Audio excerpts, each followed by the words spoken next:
Kingdom movie review story 1920లో శ్రీకాకుళం తీర ప్రాంతంలోని ఓ తెగను బ్రిటిష్లు దాడి చేస్తారు. నాయకుడు ప్రజల కోసం ప్రాణాలర్పిస్తాడు.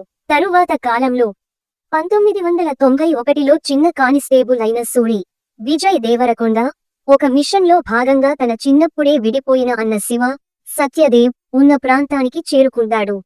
అక్కడ అతనికి ఓ సత్యం తెలుస్తుంది. అక్కడి ప్రజలు అతని అన్న వాళ్లకు ఎదురవుతున్న బెదిరింపులు అన్నీ అతని జీవితాన్ని మార్చేస్తాయి. ఇప్పుడు సూరి వారందరి కోసం ఎలా పోరాడాడు, అన్నను వెనక్కి తెచ్చాడా అన్నదే కథ. Plus points: Vijay Deverakonda powerful action, కొత్త బాడీ లాంగ్వేజ్, సత్యదేవ్ పాత్రలో ఎమోషనల్ డెప్త్, క్లైమాక్స్ లో పార్ట్ 2కి హింట్, విలన్ గా వెంకటేష్ ఆకట్టుకున్నాడు.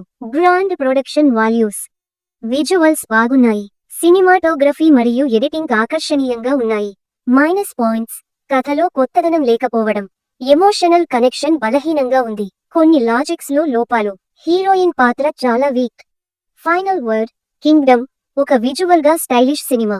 విజయ్ ఫ్యాన్స్ కి బాగుంటుంది, కానీ సాధారణ ప్రేక్షకులకు సగం సంతృప్తి మాత్రమే. బలమైన ఎమోషన్స్ లేకపోవడం, తక్కువ అంచనాలతో చూస్తే ఓకే అనిపించే యాక్షన్ డ్రామా.